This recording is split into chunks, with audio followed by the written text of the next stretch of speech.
అంటున్నాడు.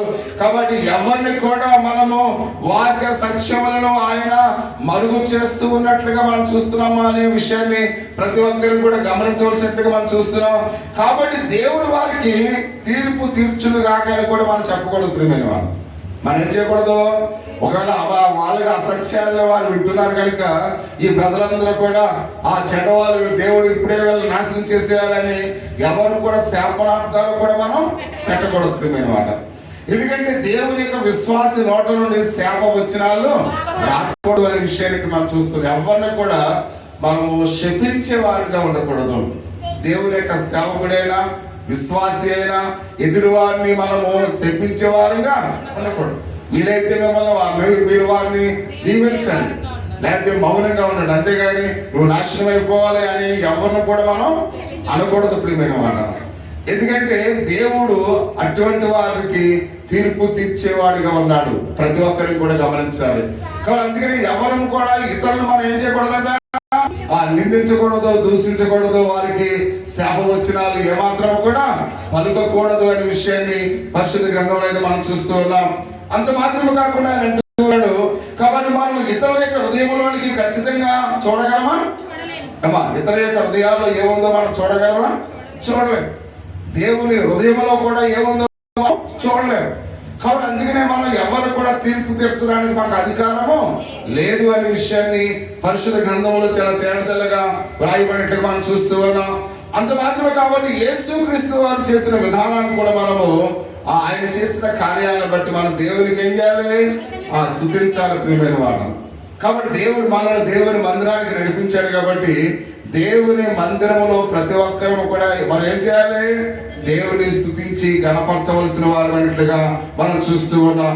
అంత మాత్రమే కాకుండా మనం పాపం ఉన్నప్పుడు కూడా ఆయన వాగ్దానం చేసినట్లుగా మనం చూస్తూ ఉన్నాం. ఆ వాగ్దానాన్ని మనం నమ్మినట్లయితే మన దేవుని పిల్లలుగా దేవుడు మారుస్తూ ఉన్నాడు. కాబట్టి నిజంగా వాస్తవంగా మనం దేవుని మందిరంలోకి వచ్చిన తర్వాత మనము ఆ పరిశుద్ధులు అయిపోయామా? ఏమా ఇప్పుడు మన దేవుడిని నమ్ముకున్నాం, బాప్తిజం తీసుకున్నాం, సంస్కార ఆరాధనలో మనం ఉన్నాం, మన పరిశుద్ధులు అయిపోయామా? అంటే ఇక్కడ మనం చూస్తున్నాం మన పాప స్వభావాన్ని బట్టి ఇందాక అపోస్తలుడైన పౌలు నేను ఏమి చెయ్యాలనుకుంటున్నాను అది నేను చేయలేకపోతూ ఉన్నాను. కాబట్టి మంచి నాలో లేదు అని మాట్లాడుతున్నట్టు ఎంత దౌర్భాగ్యం అన్నాడు. ఎవరు ఆ మాట చెప్పింది? ఎవరు? అపోస్తలుడైన పౌలు, పరిశుద్ధుడైన పౌలు. ఆయన అంటున్నాడు అంటే మానవుని యొక్క శరీరము ఆత్మ ఎప్పుడైతే కలిసి ఉందో పాప స్వభావము స్టిల్ అలాగనే ఉంటుంది. ఈ పాప స్వభావం మనలో ఎప్పుడు పోతుందంటే మనము మట్టిలో కలిసిపోయిన తర్వాత లేకపోతే కట్టికి కాలిపోయిన తర్వాత మన పాప స్వభావము ఏమవుతుంది? పోతుంది. అంటే మనం జీవించినంత కాలము మనలో ఏముంటుంది? పాప స్వభావం ఉంటుంది. అందుకని ప్రతి ఆదివారం కూడా పాప ఒప్పుకోలు మనం ఎందుకు చెప్తున్నామంటే అనుదినము కూడా మాటల ద్వారా, క్రియల ద్వారా, తలంపుల ద్వారా, ఉద్దేశాల ద్వారా పాప స్వభావాన్ని మనము కలిగిన వారమై ఉన్నాం. కాబట్టి అందుకని అయినప్పుడు కూడా దేవుడు మనల్ని ఆహ్వానిస్తాం. ఎంత గొప్ప ఆశ్చర్యం ఒకసారి గమనించండి. అయినప్పుడు కూడా మన పాప స్వభావాన్ని కలిగి ఉన్నప్పుడు కూడా దేవుడు నిన్ను నన్ను మనలను తన కుమారులుగా ఆయన స్వీకరిస్తూ ఉన్నాడు. ఎంత ఆశ్చర్యం చూడండి. మన చెడ్డవాళ్ళమని ఆయన మనం విడిచిపెడుతున్నాడా? విడిచిపెట్టలేదు. పాపులమని ఆయన మనం గెంటేస్తున్నాడా? గెంటేయట్లేదు.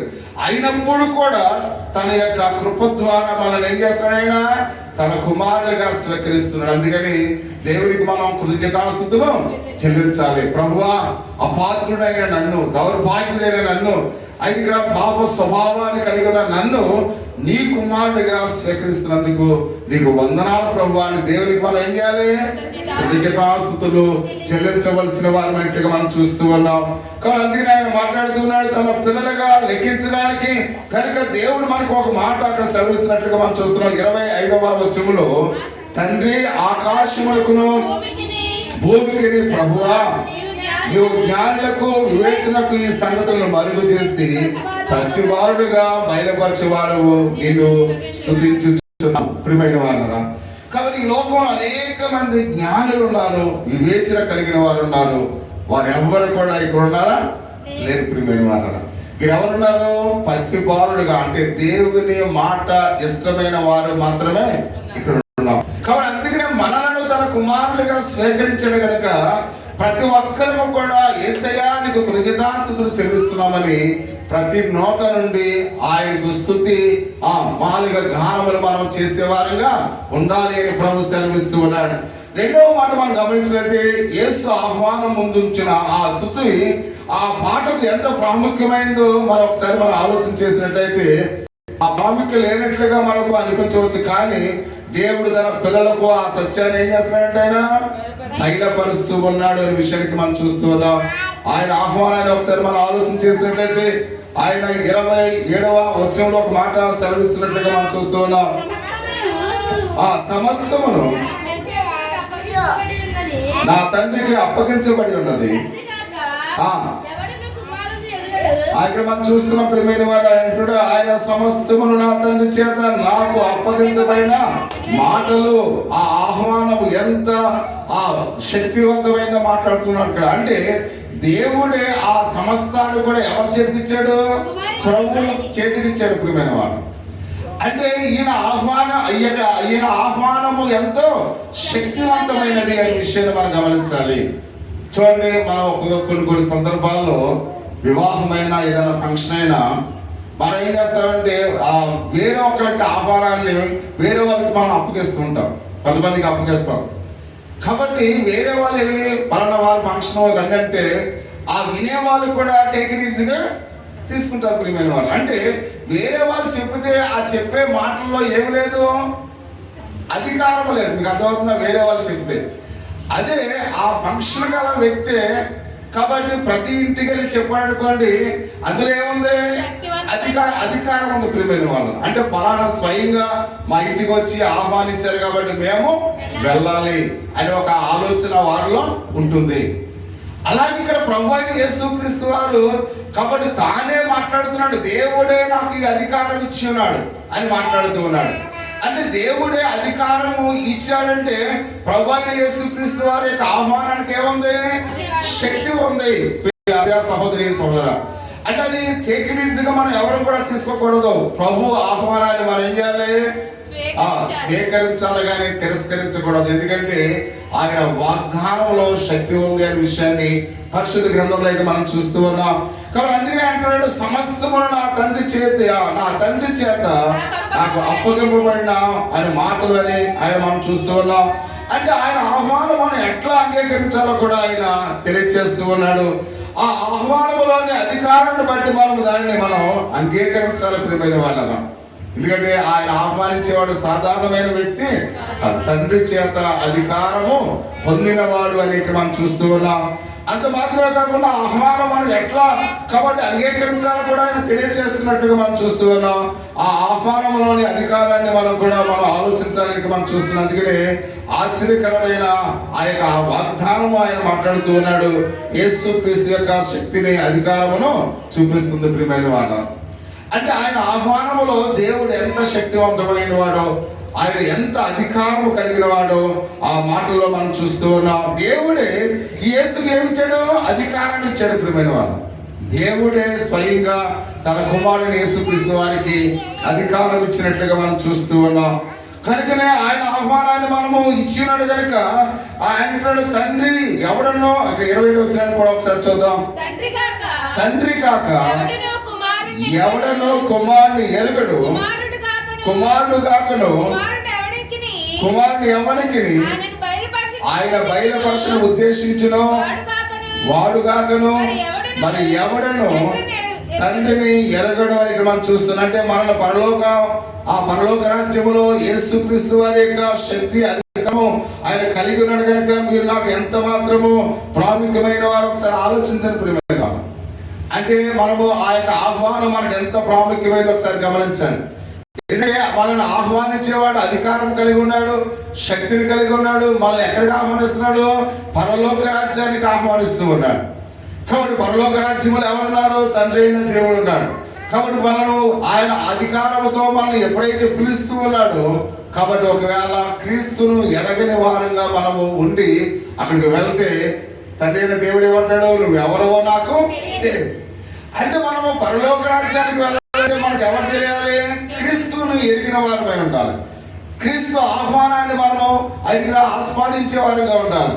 కాబట్టి అందుకని ఒకవేళ ఇప్పుడు క్రీస్తును మనం తిరస్కరించేవారు అవిశ్వాసులుగా ఉంటున్నారు, వారు ఎంత మాత్రం కూడా పరలోక రాజ్యానికి వారు ఏమాత్రం కూడా సమీపించరు ప్రియమైన వాళ్ళని.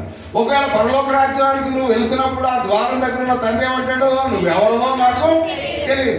ఎందుకు తెలియదు? నువ్వు కుమారుని ఎరిగి ఉండలేదు కాబట్టి నువ్వెవరో నాకు తెలియదు. అంటే కుమారుని ఎరిగి ఉన్నట్లయితే, ఆయన ఆహ్వానాన్ని మనం ఆస్వాదించినట్లయితే తండ్రి కూడా మనల్ని ఏం చేస్తాడు, తన రాజ్యంలోనికి మనను ఆస్వాదిస్తాడు. అందుకని ప్రతి ఒక్కరము కూడా దేవుని యొక్క సత్యాన్ని మనము ఎరిగిన వారంగా ఉంటాం. ఎంత గొప్ప భాగ్యమో ప్రతి ఒక్కరు కూడా అర్థం చేసుకోవాలి. అనేక మందికి ఆ సత్యాల్ని బయలుపరచడానికి కాకుండా మరుగు చేస్తున్నందుకు వాళ్ళు ఎంత దుఃఖించాలి ప్రియమైన వాళ్ళు. ఎందుకంటే ఆహ్వానాన్ని పదే పదే వాళ్ళు తిరస్కరిస్తున్నారు కాబట్టి నిజమైన సత్యాలు వారికి ఏమవునాయట, మరుగు చేయబడి ఉన్నవి అనే విషయాన్ని మనం చూస్తూ ఉన్నాం. అందుని బట్టి ప్రియ సహోదరి సహోదరుడు అంటూ ఉన్నాడు.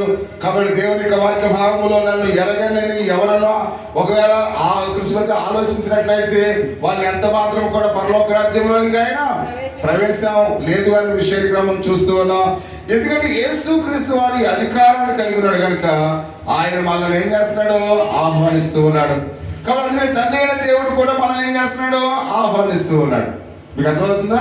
అంటే ఆయన మనల్ని ఆహ్వానిస్తున్నాడు కనుక తండ్రి అయిన దేవుడు ఏం చేస్తున్నాడు, మనల్ని ఆహ్వానిస్తూ ఉన్నాడు. అందుకని ఆహ్వానం అనేది చాలా ప్రాముఖ్యమైంది.